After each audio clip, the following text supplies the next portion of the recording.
Ladies and gentlemen, the formal meeting of the Richmond City Council will now come to order. Madam Clerk, if you would please read the necessary announcement regarding interpretation services at tonight's meeting. Spanish interpretation is available in the council chamber. Please see a representative at the rear of the room to receive the appropriate equipment. Spanish interpretation is also available through Microsoft Teams for virtual attendees in need of this service. Disponemos de servicios de interpretación al español en la sala del Consejo. Por favor, dirige hacia atrás para recibir el equipo adecuado en la parte trasera de la sala. La interpretación en español también está disponiendo a disposición a través de Microsoft Teams para los participantes virtuales que necesiten dichos servicios.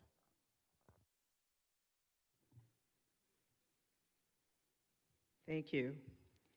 At this time, the invitation will be offered by Pastor Michael Lomax of Westwood Baptist Church, and it will be followed by the Pledge of Allegiance.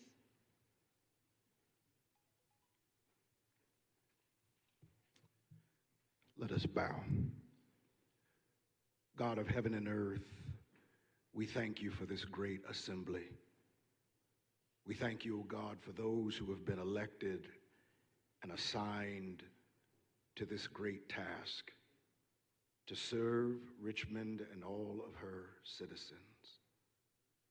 We pray, God, that you would grant everyone here wisdom, and that the lessons that we learned in civics growing up would find civility, that all who are here would desire outcomes that would help more than they harm, and that every decision that is made would be filled with compassion, righteousness, and justice for all.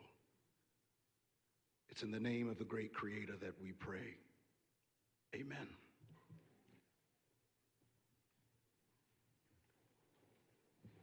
I pledge allegiance to the flag of the United States of America and to the republic for which it stands, one nation, under God, indivisible, with liberty and justice for all.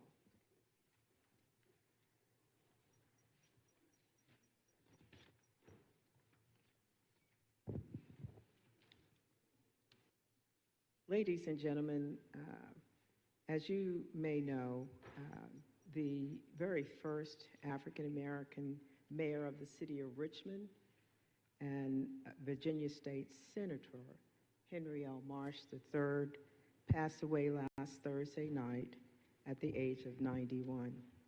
And I would like to invite you to join me in a moment of silence and remembrance and commemoration of the extraordinary life and legacy of this dedicated servant leader, civil rights lawyer, trailblazer, statesman, advocate for justice and equality, who made an indelible mark on our city, our region, our Commonwealth, and our nation.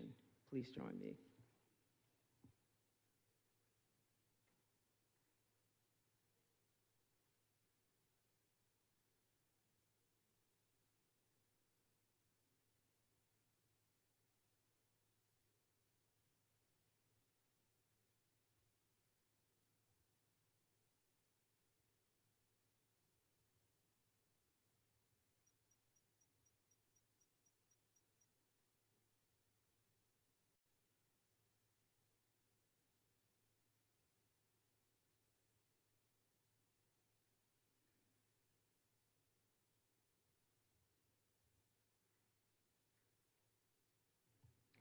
Thank you.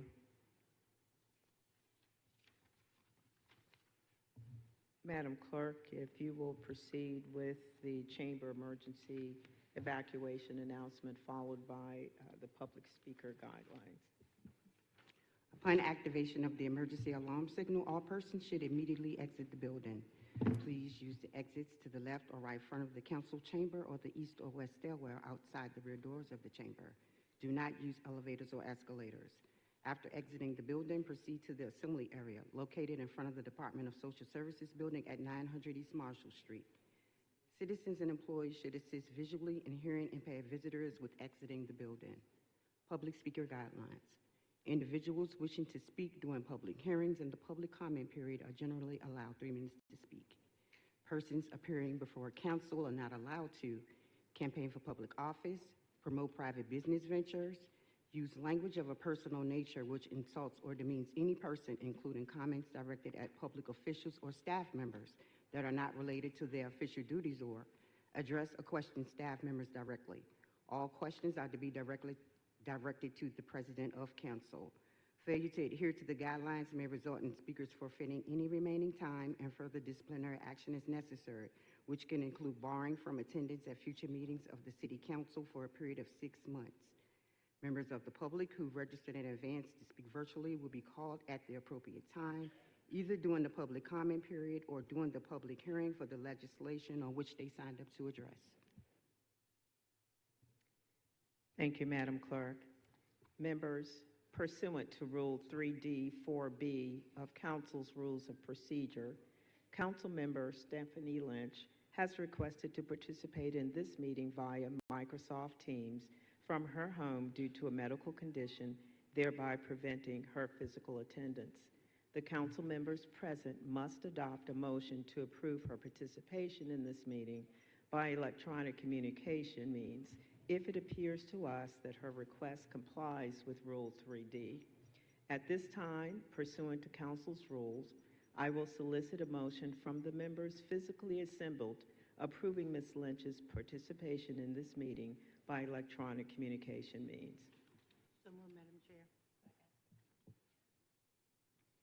Council is voting on the motion to approve Ms. Lynch's request to participate in this meeting through electronic communication means. Mr. Breton? Aye. Ms. Gibson? Yes.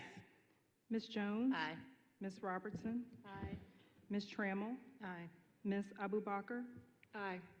Vice President Jordan? Aye. And President Newbill. Aye. That motion has been approved. Thank you, Madam Clerk. At this time, members, I'd like to invite interim CAO Sabrina Joy Hogg to come forward to provide an introduction. Good evening, Sabrina Joy Hogg, interim CAO. I'd like to bring up our new interim public utilities director, Scott Morris. So Mr. Morris joined us about 2 weeks ago on Martin Luther King Day. While it was a holiday, he did work that day for us. He comes to us from the Department of Environmental Quality. He's got a lot of degrees. I will attempt to tell you some of them, and he will correct me if I'm wrong. He holds a Doctor of Business Administration, a Master's in Information Services, a Bachelor of Applied Science and Technology in the study area of nuclear engineering. He has a wastewater degree from the Association of Science and Wastewater Technology. He's a professional engineer, and he is a U.S. Navy veteran. And he came to us from DEQ, but he also previously worked with us in City of Richmond at the wastewater treatment plant. He's also worked with Chesterfield County as well, so he has quite a bit of municipal government experience. So I will turn it over to Scott to introduce himself. Welcome, Mr. Morris. Thank you for the introduction, and glad to be aboard City of Richmond. I look forward to working through the Department of Utilities and putting us on a path to excellence. Thank you so much, and again, welcome aboard. Mr. Clerk, if you would please call the first name on the list of public comment speakers. The first speaker is Sarah Mattingly.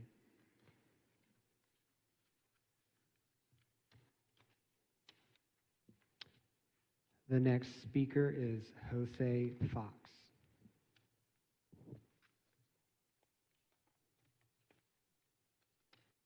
The next speaker is Paige Pruitt.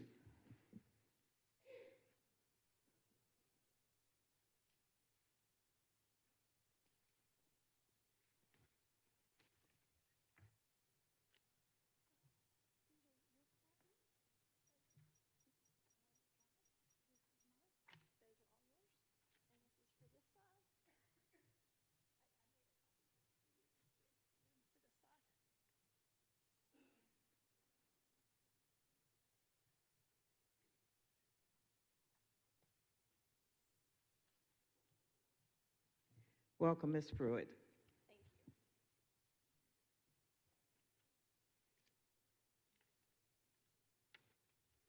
Just giving everybody a second to have their handouts. May I begin? Okay, sorry. Good evening. My name is Paige Pruitt, and I live at 614 Arley Street, and I appreciate the opportunity to speak to you tonight. I'm here to ask City Council to revoke Ordinance 2023-283, which arose from an SUP at 615 Maple. Section 5E of the ordinance specifically allows for the revocation, and it's undeniably warranted here. Why now? Now because we have dramatic new evidence from the ongoing DPOR processes. There's one consent order that is already in place with another one on the way. There are three categories of reasons the ordinance should be revoked.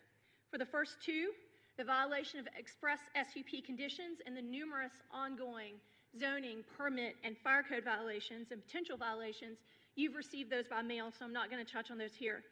For the third category, I want to provide you with some examples of the intentionally false information presented to you and on which this group issued the SUP approval. First, the SUP was required because 615 Maple encroached by 1.9 feet into the rear setback. That's what they disclosed. That's what it says on the SUP application and on page 1 of the ordinance. In the process, 615 Maple promised that there were no other violations. The reality is there's a massive height violation of 3 to 5 feet, a house encroachment, a house fireplace encroachment, fire code violations, and the list goes on. Second, we now have a better idea of what happened. You were all told it was a mistake in the field, but it was planned.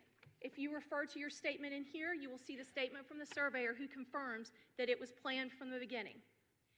The 1114 as-built, which is on this sheet, you'll need both handouts, some glasses, and maybe a glass of wine for this one. It is not an as-built. It is a whatever you want or what the builder tells you to put on it. They used planned values instead of actuals because the actuals increased. They did not even measure the distance to the property lines. What a great way to avoid zoning violations, just don't measure. And when the surveyor did produce the as-built, it got sent back not once but twice with instructions to remove the encroaching garage and the encroaching fireplace. This mess is the basis of what you approved, which is the last page of this handout. We don't even have the details yet from the pending consent order, but this is the one where Mr. Alley said himself that the professionals should not have even been able to issue any report whatsoever given the encroachments. Yet he issued 3 sealed reports. Seconds. The disrespect to the public, staff, planning commission, and yourselves is unfathomable. If I had not seen it myself, I would not have believed the level of coordinated misconduct. But the misconduct cannot be rewarded. City Council has the express authority to revoke the SUP and cause all the violations to be identified and corrected. And that is what I'm asking you to do. I expected that you would want to enlist Planning Commission, and I was on their agenda for the last meeting, but that got pushed. So That is your time. Thank you. Thank you, Ms. Pruitt. The next speaker is Thomas Courtney.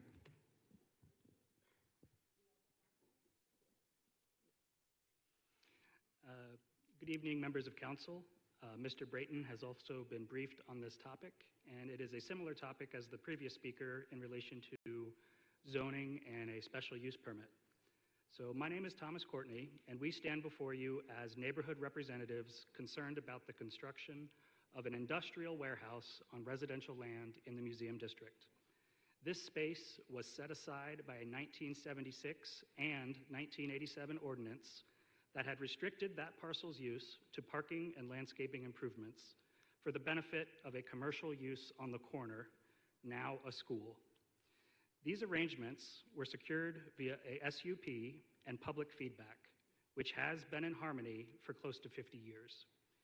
In contrast, the VMFA Foundation disregards not only the prior laws, but also the current housing crisis, along with the special use process and opportunity for public feedback via council, which is why I'm here today speaking out. It's clear to me that the private foundation has financial and legal interests other than the public educational purposes of the VMFA, which is why this project was withheld from formal public notice.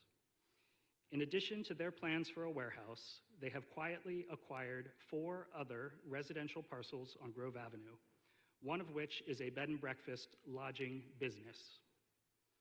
These acquisitions were not supported by the state's VMFA and serve neither educational purposes for the museum or affordable housing options. The city receives no real estate taxes from these million-dollar transactions either, as a result of their nonprofit status. The prior ordinances were not arbitrary. They were commitments to protect the character and harmony of our community. A warehouse serves no long-term residential or community purpose. Our opposition isn't about hindering the VMFA's expansion. It's about ensuring accountability and fairness in enforcing this body's own laws, regulations, and social goals. We urge the council to review this project and ask the Zoning and Planning Department to enforce the existing ordinances. Thank you for your time. Thank you, Mr. Courtney. The next speaker is Tony Johnson.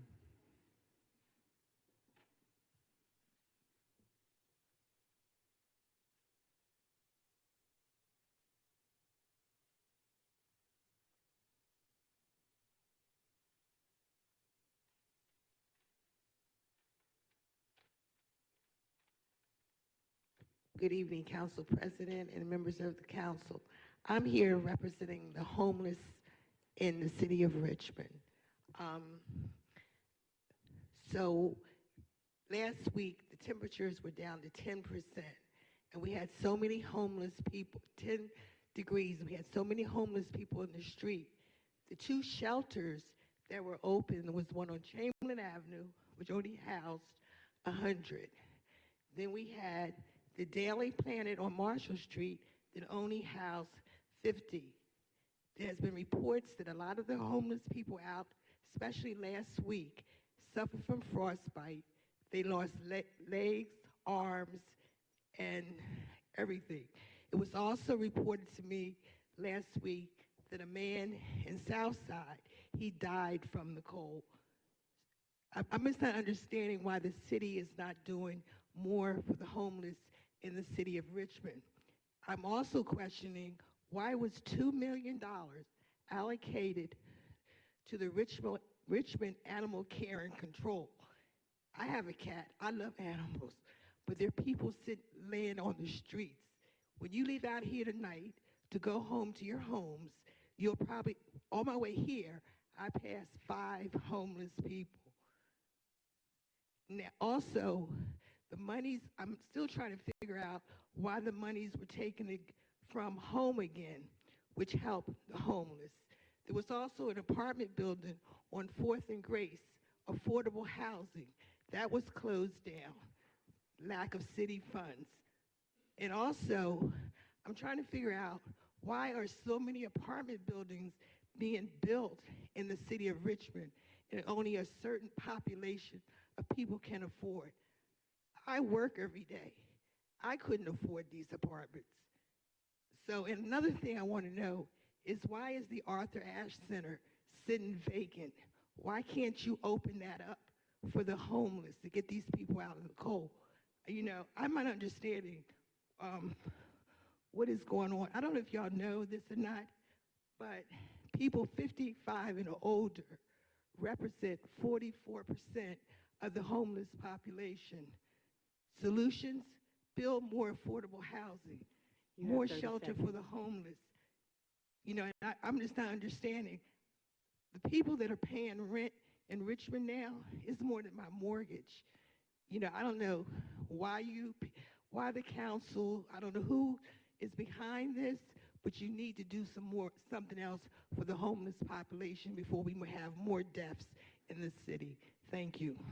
Thank you, Ms. Johnson. And you're heading towards a young lady standing beside that column over there, Ms. Tracy DeShays, or if you would have a conversation with her, she'll provide a further update in terms of our strategies to address homelessness. The next speaker is speaking virtually, Monshelle Hicks Whitaker. You can unmute your device and provide your comments.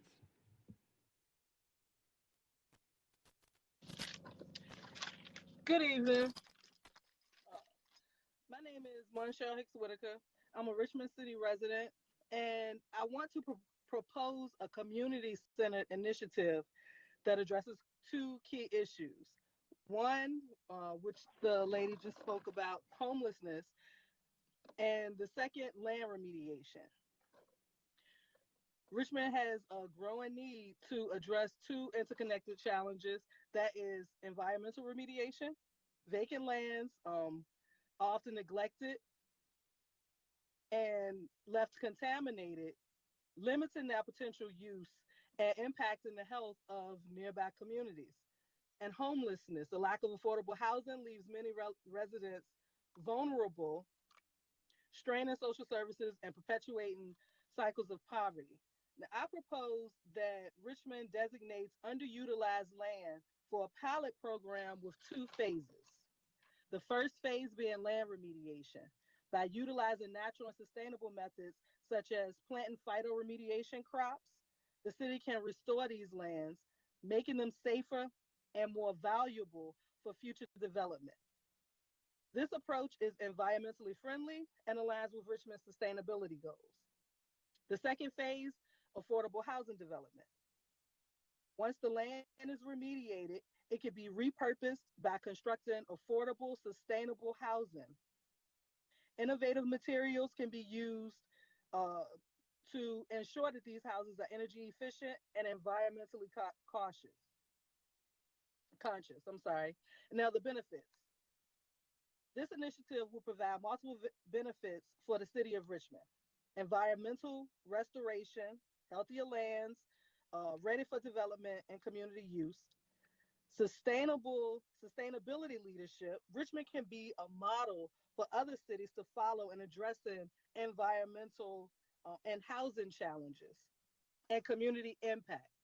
Increase access to affordable housing, helping to reduce homelessness and improve quality of life for Richmond residents. I respectfully ask that the board consider launching a working group or feasibility study to explore this proposal.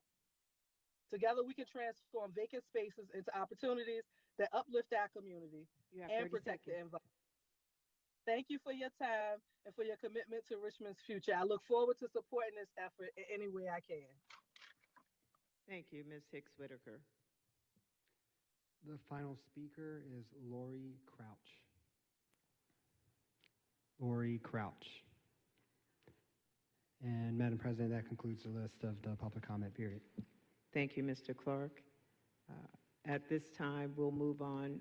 Well, first, I want to say thank you to all of those who took time to come down to share your concerns, recommendations, and comments.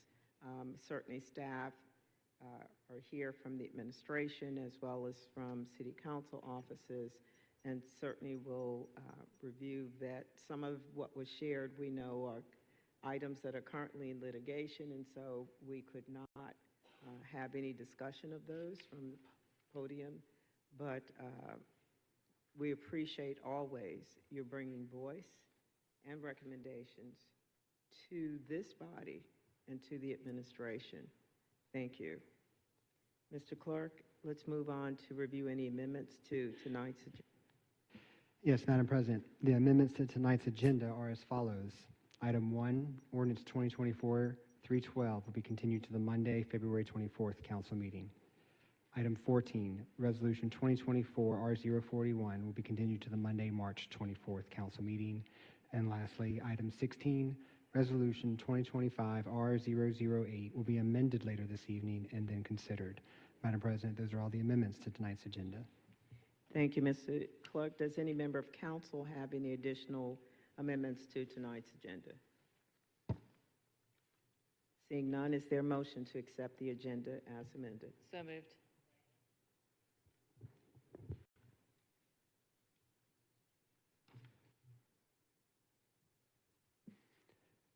Council is voting on the agenda amendments as presented. Mr. Breton. Aye. Ms. Gibson. Yes. Ms. Jones. Aye. Ms. Robertson. Aye.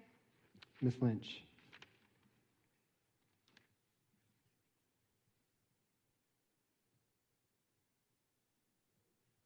Ms. Lynch? Ms. Trammell? Aye. Ms. Abu Bakr? Aye. Vice President Jordan? Aye. President Newbill? Aye. That motion was approved. Thank you, Mr. Clerk. The consent agenda consists of the following items. Item 2, ordinance 2024-317. Item 3, ordinance 2025-001. Item 4, ordinance 2025-002. Item 5, ordinance 2025-003. Item 6, ordinance 2025-004. Item 7, ordinance 2025-005. Item 8, ordinance 2025-006. Item 9, ordinance 2025-007. Item 10, ordinance 2025-008. Item 11, ordinance 2025-009. Item 12, ordinance 2025-010. Item 13, ordinance 2025-011. And lastly, item 15, resolution 2025-R007. Those are all the items on tonight's consent agenda. Thank you, Madam Clerk. We will now have a public hearing on the consent agenda items. Are there persons present in the audience who are desirous of speaking in opposition to any of the items on the consent agenda?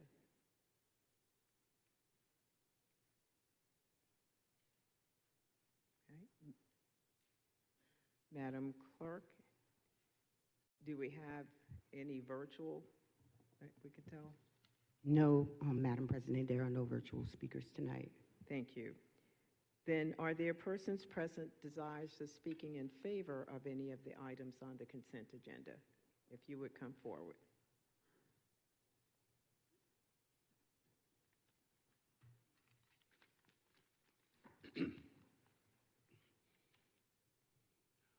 Good evening.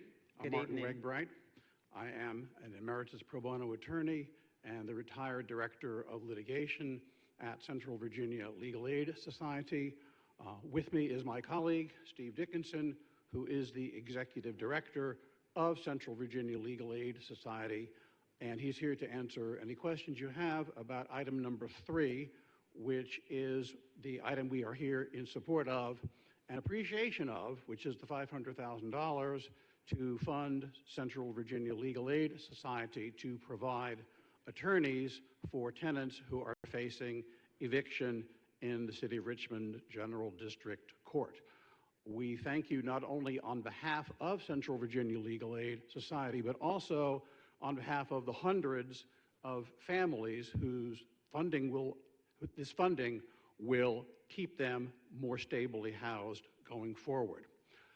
It was 2 years ago that I extended an invitation to all of the then council members and also Mayor Stoney to accompany me to eviction court to see for your own eyes what actually happens when tenants go in front of the judges and they don't have attorneys. About half of you joined me, and I think, I can't speak for you, but I think most of you found it to be a very illuminating experience. And I think that was partly the inspiration for the $500,000 that is now being devoted to funding attorneys to represent tenants in eviction cases when they face eviction.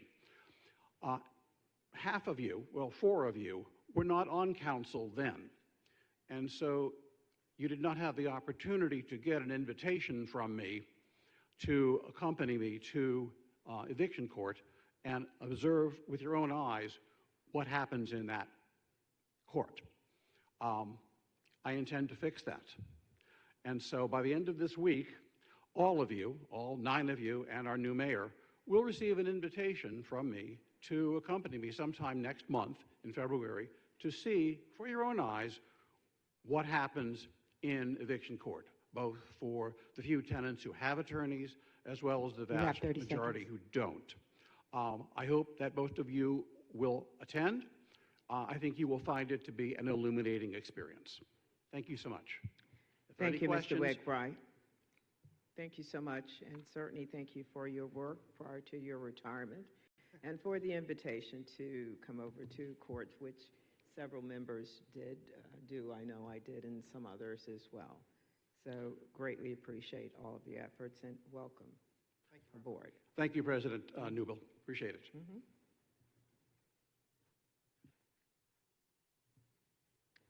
Do we have other members desirous of speaking in favor of any items on the consent agenda? And if you will queue up, we would appreciate that. Mr. Willis. Yes, Madam President, Vice President, and members of City Council, I do apologize if I did not know. Was item 12 on the agenda also? I was trying to hear what items was carried. Is 12 still on the agenda for today? Councilwoman Roberts? Yes, it Okay, is. thank you. I come in favor of speaking for item 12, which is to designate the 900 block of Decatur Street in honor of the honorable, beloved, and one of the best world pastors ever, my pastor, Dr. Robert A. Winfrey. I cannot share with you how elated that I am. I'm the oldest member of New Life Deliverance Tabernacle. Now, not by age. His mother's our oldest member. By age, she's 99 years young and still comes to church every Sunday. But when you talk about the community's pastor, one that has done so much in the community of Richmond and never looks for accolades at all, never talks about it. He's the type that you heard the words, it's better together. That was his slogan that God gave him, the vision of. If it comes to homeless, if it comes to helping families in need of distress, and the accolades of Dr. Robert A. Winfrey can go on and on and on, from serving as a police chaplain currently to being out there during the times when murder victims are really at distress. He has taken on a number of challenges that is unmeasurable that can be, that we can share today. So I don't want to belay the time. I just wanted to give a briefing to some of our new council members.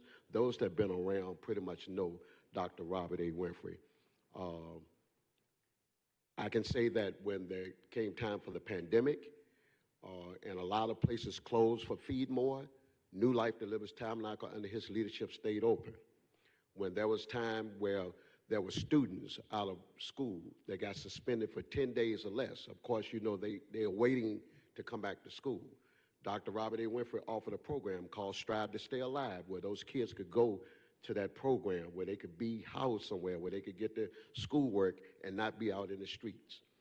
The last I want to share with you that also under his leadership and guidance, Dr. Robert A. Winfrey opened up the church doors to be the next location, which was extremely successful for the gun buyback program. That's where the last gun back program was held, and it was extremely successful. To the new council members and to my great friend, my councilwoman, Reva Tram, was good to see you. I know you've been ill, but it's good to see you again. Thank you so much, and I encourage the rest of you all to join with Councilwoman Robinson and Council Lynch so we can have a unanimous vote for this item number 12. Thank you so much. Thank you, Mr. Willis. Yes, Charles, Councilmember. I just wanted to say too, I remember that back in the day when I was at the grocery store, Pastor Winfrey was in there, and he was telling me about the children that he did not want to see them be suspended from school. At Bouchard, he had a room for the children, and I never forgot that conversation. And he was saying, if you know any child, I don't care who the child is, send them my way because I want them to come to me. And I never forgot that. Thank you. And I definitely want to add my name to this too, please. Thank you, Councilmember Trammell. The public hearing is now closed. I would like to ask if there are other members besides myself who would like to be added to this paper as well. Okay. Thank you.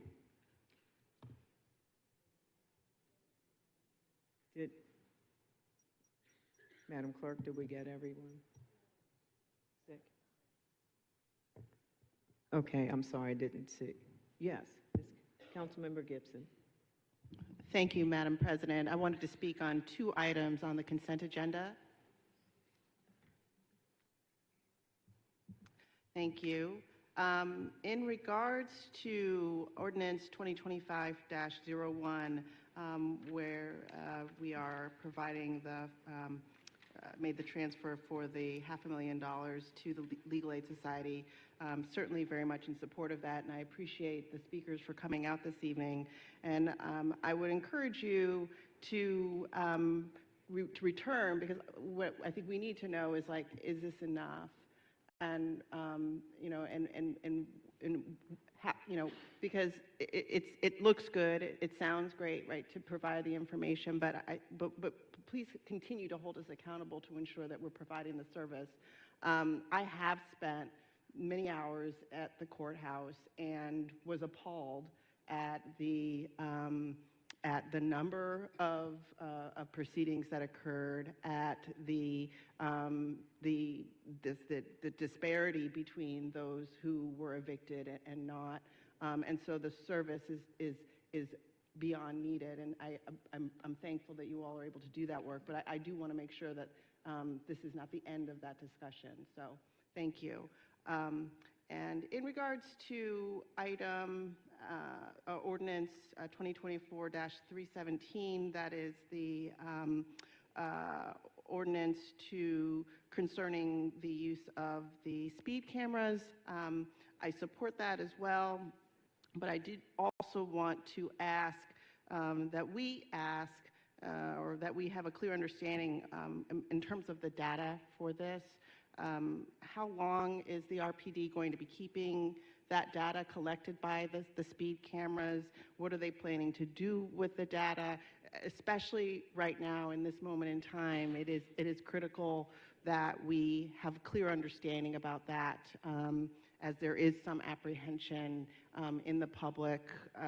Obviously, the intersection that at question is concerning, and we want to make sure that we're keeping people safe.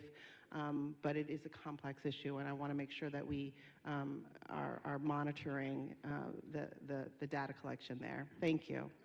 Thank you, Councilmember Gibson. Councilmember Robertson. Thank you, Madam President. First of all, I want to thank Mr. Willis for coming down and speak in support of this paper. This is something that we've been working on for quite some time. There are not sufficient words that I could share at this time. We do look forward to, once this paper is adopted, having the pastor here where we can acknowledge him for the work that he has done and that he continues to do. And we are very appreciative of all of the services that he provides and that his church provides. He has changed and continues to change many, many people's lives. And I want to thank my colleagues on council as well. I realize that we are in the stage of doing some review, and I'm especially appreciative of the council willingness to consider this, even though we are in the process of our review stage. That means a lot to me. Also, Madam President, I'd like to be added as a co-patron to some papers that are on the consent agenda, if that's okay. Those agenda items are number 3, 4, 5, 6, 7, 8, 9,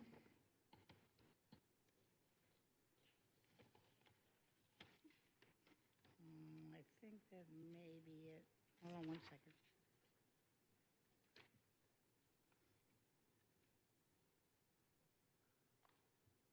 And number 14. Thank you. Thank you, Councilmember Robertson. And Madam President, Ms. Lynch has her hand raised. Okay. Councilmember Lynch. I apologize, my voice is barely with me, but just also wanted to echo Councilmember Robertson's sentiments and really state the importance of organizations and people like Pastor Winfrey who require our time and treasure and investment to keep those programs going. And I just cannot say enough about what he has been able to do with with the small investment that we've made thus far, but it is so, so critical for us to continue to fund that programming and continue to invest in our youth. And I just thank him for everything that he has done for our community and his entire community of folks at New Life, who has certainly served us well in the 5th District and so many other of our districts. He truly knows no borders. Also wanted to speak in support of Mr. Wigbright, has been working on the Right to Counsel paper for years, 3 years.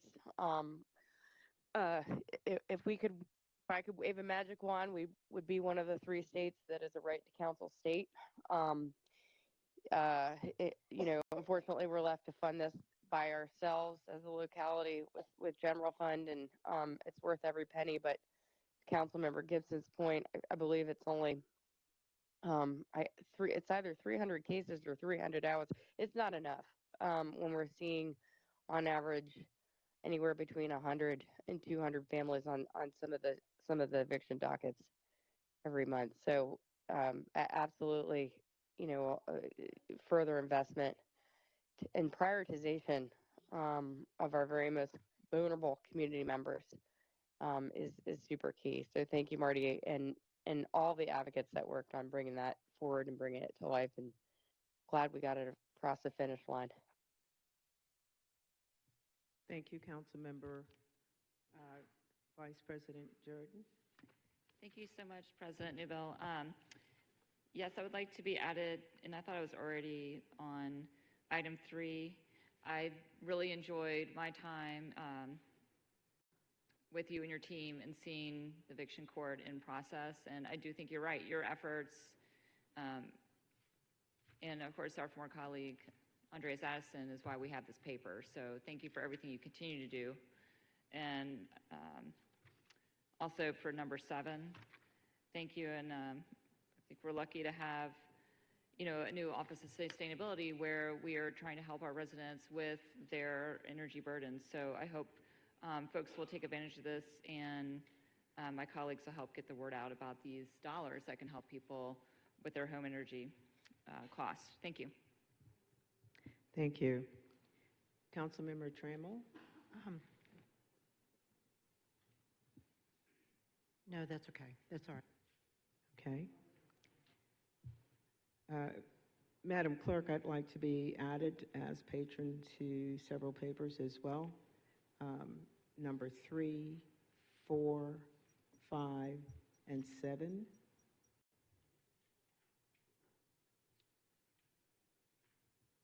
Okay.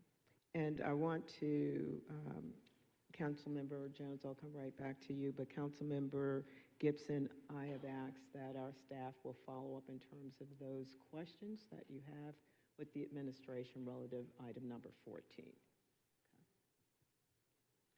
Councilmember Jones. Thank you, Madam President. I'd like to be added to number 3, 4, and 7 as well. Thank you. Thank you. With that, yes, Councilmember Robertson. Sorry, oversight on my part. I'd like to be added to agenda item number 7 and 10. Thank you. Thank you. Okay. Councilmember Breton. Numbers 2 and 3, please. Okay.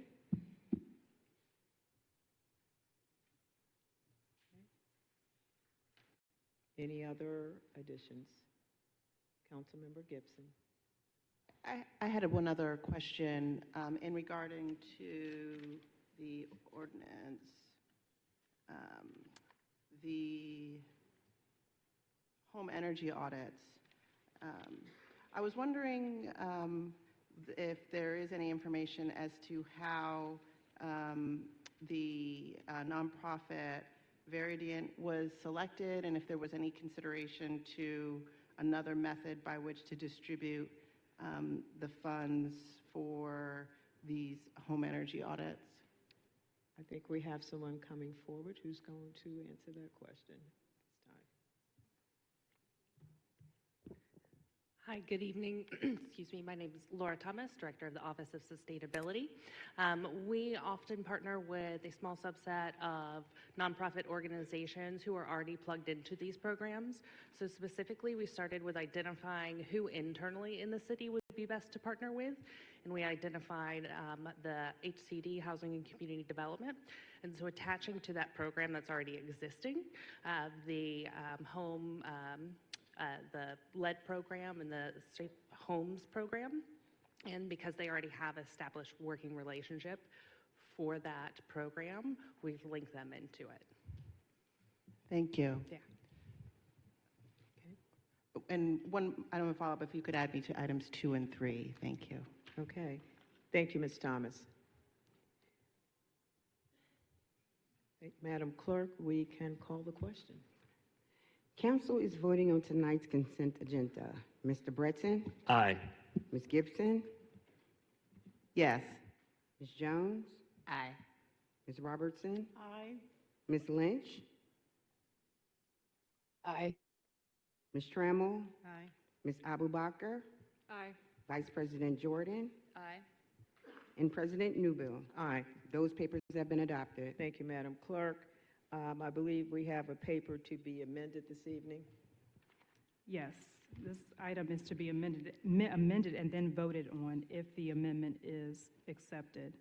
Members, provided to you is a motion to amend item number 16, resolution number 2025-R008, which expresses City Council support for the city's participation in the U.S. Department of Transportation's Rebuilding American Infrastructure with Sustainability and Equity funding program for a Mayo Bridge replacement project to change the name of the funding program to better utilizing investments to leverage development in accordance with the new federal classification.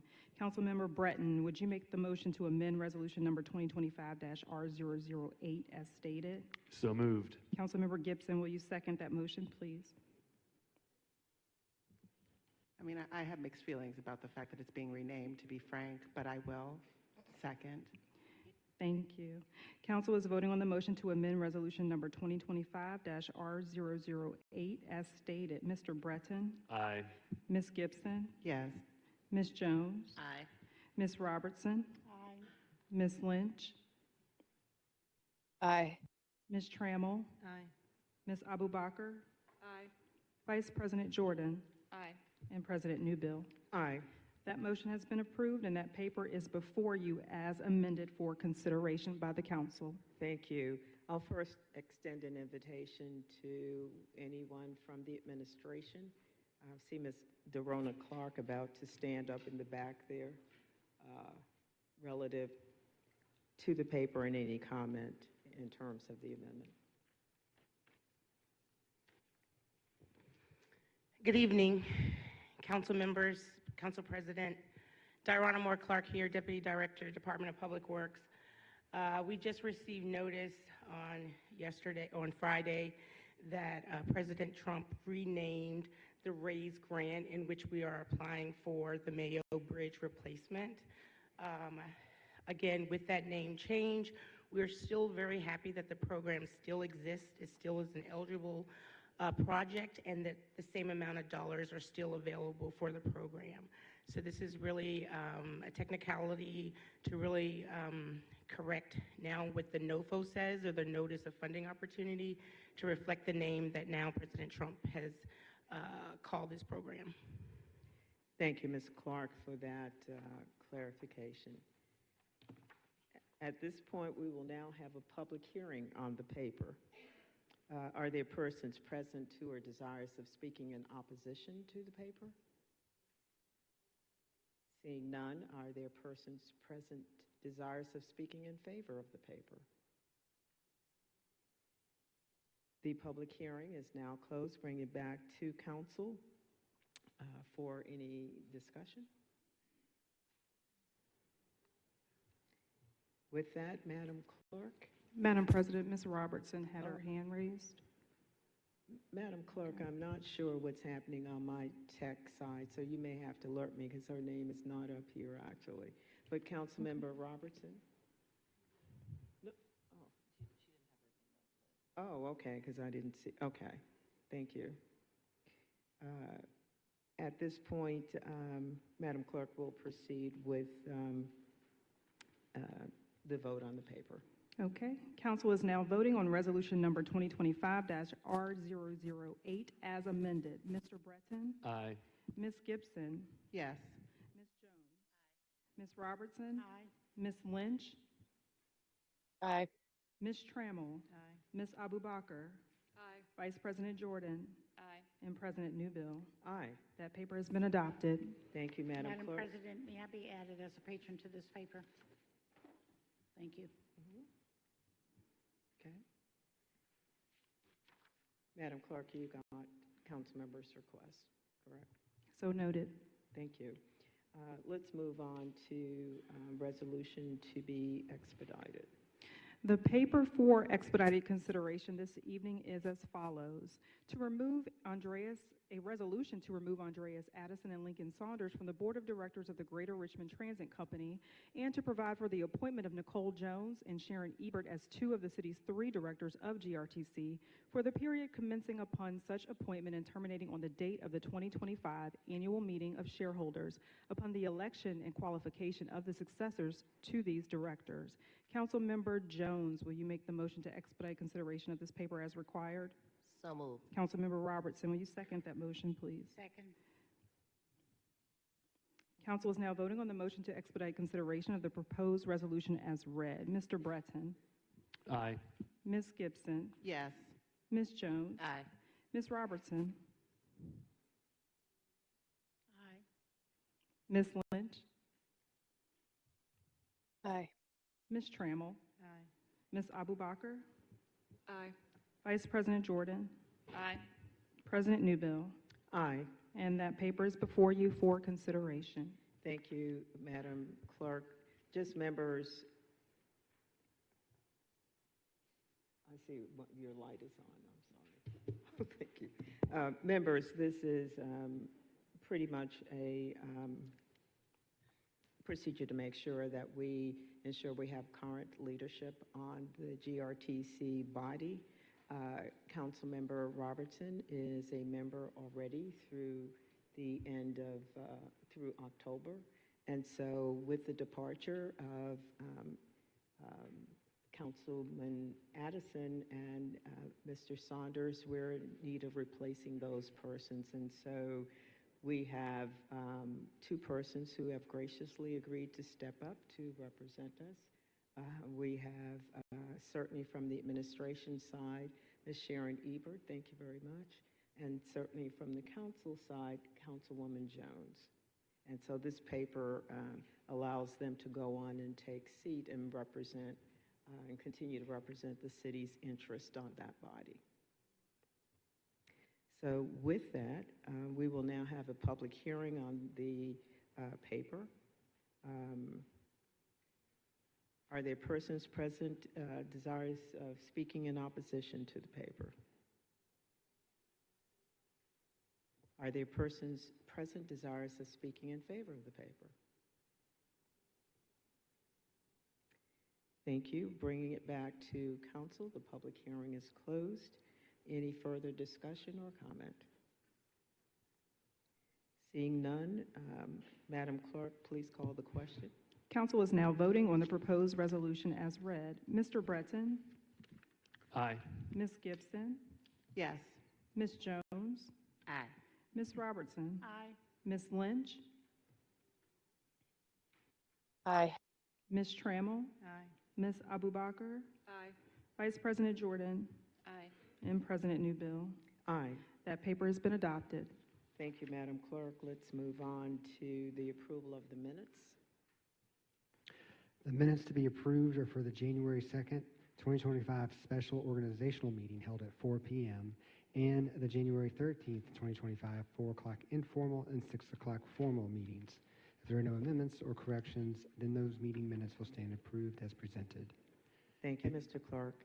Let's proceed with addressing the legislative list of new legislation for this evening. Council members, the list of legislation for introduction this evening consisting of items 3 through 13 has been provided to you, and the legislation on this list is hereby introduced as presented. A copy of the list is currently available for public inspection at the rear of the council chamber, and an electronic copy and copies of the listed legislation will be available on the city's website on Tuesday, January 28th, 2025. Thank you, Madam Clerk. At this time, members, we will move on to reports and announcements, and I'll start with Councilmember Alberbacher. Thank you, Madam President. I wanted to thank DPU for their quick work in addressing two issues that came up in the 4th District over the past week. One was a gas main off of Jenk Road and a water main break on King William.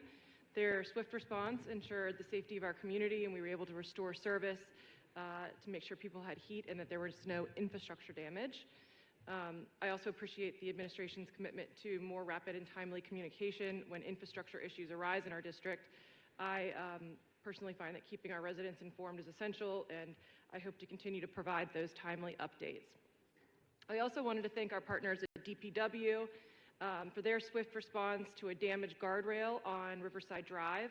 They quickly installed traffic barrels and interim safety measures to maintain safety on a very narrow passage of road. And our partners throughout city administration and RPD are working collaboratively to follow up and try to ensure that the guardrail is not only replaced, but that it doesn't come at a taxpayer cost. And then lastly, shameless plug again for my district meeting coming up on Wednesday, February 5th at 6 p.m. at the Abacus meeting space at 6782 Forest Hill Avenue. That's in the Stratford Hills Shopping Center next to the Nifty Thrifty. Throughout the year, some of my district meetings will be in community spaces, and then some will be in local businesses across the 4th District. Just as I did during my campaign, my intention is to bring attention and support to local businesses that are the very fabric of our rich community. These businesses are essential to our district's identity and vitality, and I look forward to highlighting their contributions. Thank you for your engagement and support, and I'll see everybody on the 5th. Thank you, Councilmember Alberbacher. Councilwoman Trammell. Thank you, Madam President. I know that I'm getting a lot of phone calls in reference to the utility bills, that how much that they have gone up this month, and a lot of people are very, very upset. I know that tomorrow we'll be meeting with Sabrina, and hopefully we can have a conversation on that, because so many people are saying this was not our fault, and that they want to know, how did it happen, why did it happen? And I told them right now we're in the stages of finding that everything out, and that I'm just so grateful that I've had Sabrina, who's answered all of my calls, and also our mayor, who's taken my calls. And because the citizens are just, they just don't know if it will happen again, and when it will happen again. I told them that it's not going to happen again, because we're already working on it, fixing it, and we're going to have some answers very, very soon. Also, I want to thank Bobby Vinson in Public Works for all that he's done with potholes, trash cans getting taken, and I've taken a picture of someone pushing one of the trash cans from somebody's sidewalk after they got dumped. They take it and they use it for their purpose. But anyway, thank you, Bobby, for all that you do. Thank you for taking our calls, and we're grateful for you. And thank you for speaking at our meeting in December when we had our 8th District meeting at the Satellite. Tomorrow is our public safety meeting that begins at 1 o'clock, and we're going to have an update from Stephen Willoughby. He will be at our meeting. Also, our police chief will be there, and some others. I forget who the other one is. There's a couple presentations, one from the police chief and another one from Stephen Willoughby. This right here is your free smoke alarm. It's the only thing that's really free. The firefighters will come to your home or to your business, and they will install this smoke alarm for free. All you got to do is go to the nearest fire station, and they will make an appointment, and they'll come to you, and they'll replace it, or they'll put the battery in it for you. Because we all know that these smoke alarms will save your life. But you must have a working smoke alarm in order to save your life, and maybe your neighbors and your pets. If you have any questions, you can call my cell at 804-240-5050. That's my personal cell, 804-240-5050. You can call my house, 804-233-7382. Again, 804-233-7382. And I just want to say that I am just so honored that Governor L. Douglas Wilder invited me to his 94th birthday party at the Capitol. That was the day that I will remember for the rest of my life. I was just so grateful and honored to be able to be with him, to be able to celebrate his 94th birthday. Thank you. Thank you, Councilmember Trammell. Councilman Breton. Would like to thank the DPU as well for their swift and prompt resolution of an outage in the museum district on Sunday, getting that done in the morning, and having transparency to help me communicate with my constituents about the timeline for that. I want to give a plug, if you want to support public school, is to go to Albert Hill is having a fundraising gala on this Friday, the 31st, so buy your tickets for that. And then if you want to know more about everything else that I think about what's going on, please sign up for my newsletter. And in there you'll also hear about our first town hall, which will be February 27th. And I am pumped that I got Danny Avula to agree to come to it also. Thank you. Thank you, Councilman Breton. Councilwoman Gibson. Thank you, Madam President. So let's see, lots of Civic Association meetings coming up, and I want to encourage everyone throughout the city to get plugged in and get involved with your local Civic Association. The Edge Hill Chamberlain Court Civic Association meeting is tomorrow at 6 p.m. at Seven Hills School. I will be there for at least part of that. Also then heading to the Sherwood Park Civic Association meeting tomorrow at 7 p.m. That's at Union Theological Seminary. The Battery Park Civic Association meeting is February 18th at 6:30 at the Battery Park Christian Church at 4201 Brook Road. Also, a plug for getting updates, the 3rd District updates. So the link to sign up can now be found on the City Council contact page at rva.gov. And if you sign up, you will find out about our monthly 3rd District meetings that we are now organizing. Those dates will be shared in our newsletter as well. And finally, wanted to encourage you all to let you know that the Richmond Public Libraries will be having a lot of great programming this month for Black History Month. The 2025 Black History Month theme is African Americans and Labor, focuses on the various and profound ways that work and working of all kinds, free and unfree, skilled and unskilled, vocational and voluntary, intersect with the collective experiences of Black people. So be sure to visit your local public library in February. Thank you. Thank you, Councilmember Gibson. Councilmember Jones. Thank you, Madam President. Hello, 9th District. As you all know, our theme of the year is community building. And a part of that is being involved, knowing what is happening, and having an input on what's to come within your neighborhood. Thank you all who attended our last month's January town hall, our town hall this month, which focused on the upcoming zoning rewrite. Very informative. We learned a lot. I look forward to more great conversations and community engagement as we continue to activate the 9th District. In the spirit of food justice, I'm excited to announce the launch of Planet Rock Garden at Broad Rock Sports Park Complex. Last week, the Planet Rock team, along with an amazing group of volunteers, began the groundwork necessary for a fruitful community green space. Applications for the Water Crisis Fund will begin on Friday, January 31st, and will be open to Richmond residents with a demonstrated financial need related to the water crisis. Here are a few of our exciting activities happening at the Broad Rock Branch Library this month. On various Mondays throughout the next few months, VITA tax preparation assistance will be offered from 10 to 6 p.m. Learning English, every Wednesday there will be an English conversation practice for adults at 4 p.m. On Friday, February 11th at 3 p.m., share your ideas to help the Broad Rock Library raise funds for necessary resources at the Broad Rock Library Advisory Group. For more information, visit Broad Rock's library.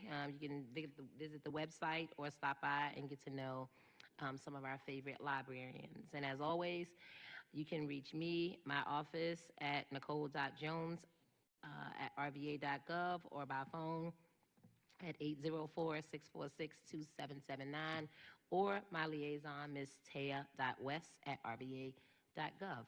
Thank you. Thank you, Councilmember Jones. Councilmember Robertson. Thank you, Madam President.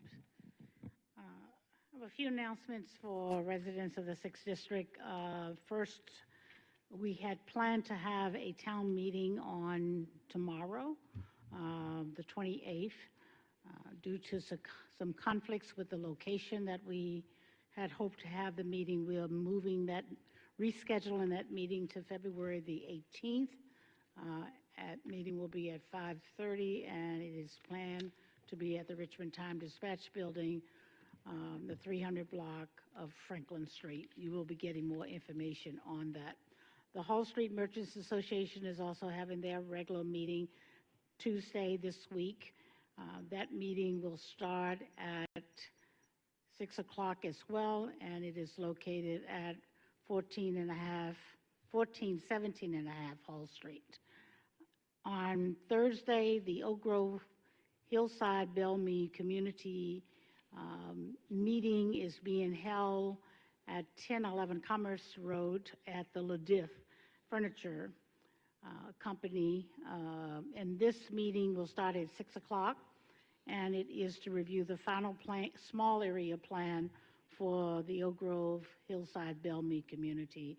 We really want everyone to come out for this final presentation on the small area plan. And on Thursday, we will be having our Smart Soul Food first class.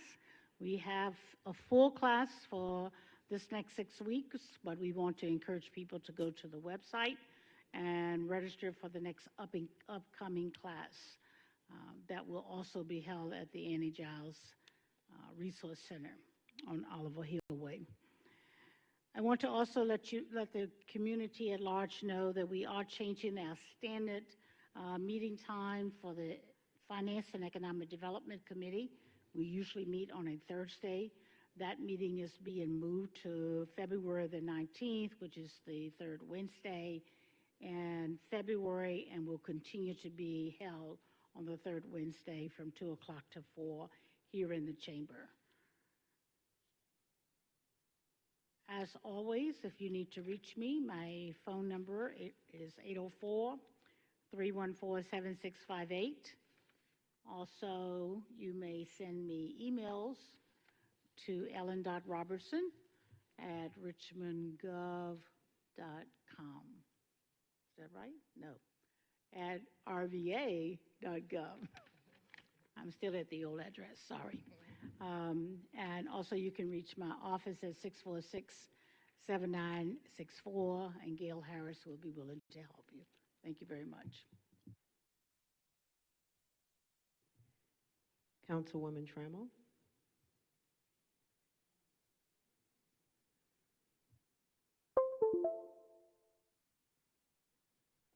Thank you, Madam President. I just want to say that a lot of people have been calling and texting me in reference to the tax relief. They want to know, how did they get the forms? How do they find out if they are up for renewal? Is it this year? They don't know if they're supposed to fill out the paper. And so I'm going to give them a number that is 646-7000 that they can call, 646-7000, and they will be able to find out. They can talk to somebody and give them their information, and they'll be able to look it up to see if it's this year, next year, because so many of them said that, they haven't been getting the papers, and I think because they're not due until this month to get the papers. So I just want to thank Sheila White for reminding me that, and thank you, Sabrina. And so I wanted to make sure that I let everybody know that Sheila White does answer me, and she does give us the numbers, and she calls the people back, or she'll have somebody call them to help them. Even in other districts, they're calling me because they're asking, they don't want to be taken off of it like it was during the COVID. And Catherine, you can remember when we were having all those issues because during the COVID, the mail didn't go and all of that. Thank you, Madam President. Thank you, Councilmember Trammell, for that reminder. And Interim CAO Joy Hogg was nodding affirmatively in terms of the number that you shared, so thank you. And Ms. White, I don't know if she's here or not, but thank you. Councilmember Jordan. Thank you, President Newbell. First, wanted to just building on information that folks need to keep in mind. The payment grace period, that was a result of the water outage. Just as a reminder, that grace period of an additional 10 days past your initial due date for bills owed to city for real estate taxes, that means they're due this coming Wednesday, January 29th. So that's the 10 extra days get you to Wednesday, January 29th. If you have questions about that, you can certainly use the phone numbers that were just shared. You can also use RVA 311, and I have used this when I had a question about a tax bill that I hadn't received. And an exciting news, RVA 311 has expanded their call center hours. So they are now 8 a.m. to 7 p.m., Monday through Friday, and 9 a.m. to 1 o'clock on Saturday. 311 has also added more agents to help support those expanded hours and provide quicker service. Additionally, and this is great news, 311 now offers a callback feature. So that'll save your spot, eliminate your need to wait and stay on hold. And just as an FYI, about 25% of 311 call volume is now handled by callbacks. And if anyone has an issue with the 311 service request that they've submitted, they don't feel like they're getting a timely response, you can escalate that to my office. If you have trouble using 311, our office will assist you, but it helps us keep everything organized and the historical data collected if you do try 311 first, if you're able to. Moving on from 311, you can call just by dialing 311 or go to rva311.com. There's also a mobile app, which I like to use. Next up on my announcements, the Public Utilities and Services Commission has a meeting this coming Thursday, January 30th, from 3 to 4:30 p.m. at the Richmond Main Library. In addition to their normal commission business, they will be discussing the water crisis response and the commission's role moving forward. Just as a reminder, this is a public commission that this council reconstituted recently to help increase communication and transparency on our city's utilities. And we enjoyed a presentation from their chair at our Government Operations Committee last week. That is available. You should be able to find the video of that on the city website. In that same Government Operations Committee meeting, we welcomed the new interim DPU Utilities Director, and we had a brief presentation via Teams of the firm HNTB, which is doing the third-party analysis of the water response. So a lot of things with the utilities. Moving on to within the community, the Fox Elementary School art auction is this Saturday, February 1st at 7 o'clock at Common House on Broad Street. Tickets are on sale. If you're not able to go in person, you can also bid on the items online. There are a lot of wonderful art pieces donated from our local art community, as well as plethora of things for you to choose from. WilliamFoxAuction.com, that goes to things like reading intervention specialists and other enhancements for the school. And lastly, my February community meeting will be on Wednesday, February 19th, 6 o'clock. We will be alternating back to online for this meeting. It will be held by Zoom. And if you are not able to attend, you'll be able to watch that on our YouTube channel later. You can also submit questions. You can submit questions to my office anytime. But if there are things you want addressed by our presenters, you can certainly let our office know, and we will share them for you if you're not able to be present at that meeting. And we will have more information on it in our Friday newsletter as well as on social media. Our social media is Catherine, Katherinejrba. You can find us on Facebook, Twitter, Reddit, Blue Sky. You can reach out using your phone, of course, 804-646-6532, or by email, catherine.jordan@rva.gov. You can also reach out to the fabulous 2nd District Assistant Liaison, sven.phillipson@rva.gov. That's 1L Phillipson, S-E-N. Thank you so much, Madam President. God, I went long. Thank you, Vice President Jordan. Councilwoman Lynch? I'll have to be brief because I don't have much of a voice. I apologize. First and foremost, just want to thank each and every one of you for helping us and supporting us and your liaisons in your offices, as Amy and I have both been out with medical leave. And so thank you for bearing with us. Communications may be a little slow this week, but we will bury ourselves out and get back to each and every one of you. And of course, don't hesitate to reach out to me directly on social media. If you have my number, call me. We're available for you. Just moving a little bit slower. Both of us are in the thick of it here with some illnesses. Couple civic association meetings coming up for your awareness. Uptown is tomorrow night at 6 p.m. They share this information via their newsletter. ONA, Oregon Hill Neighborhood Association, is also meeting tomorrow at 7 p.m. They will be having planning staff there to discuss the pattern book. We're really excited about that meeting. The Swansboro West Civic Association is hosting their monthly litter cleanup at 10 a.m. behind Swansboro Elementary School. This weekend, the Sims Avenue Safety Committee will be meeting next Thursday at 6 p.m. via Zoom. This is shared via their email listserv. Carolina Civic Association will be hosting their annual Super Bowl food drive on Sunday, February 6th. More detail is going to be included in their listserv. And of course, our newsletter will be going out with lots more information and updates for you all. But appreciate you bearing with us through our through this week. Thank you. Thank you, Councilmember Lynch, and we certainly hope that you're feeling better soon. Just a few announcements. Me too, Madam President. Our next district meeting will be held this Thursday, January 30th at 6 p.m. at the VCU Health Hub located at 1330 North 25th Street. Updates will be provided from Richmond Public Schools. We'll have public safety updates from RPD. Certainly Creighton Court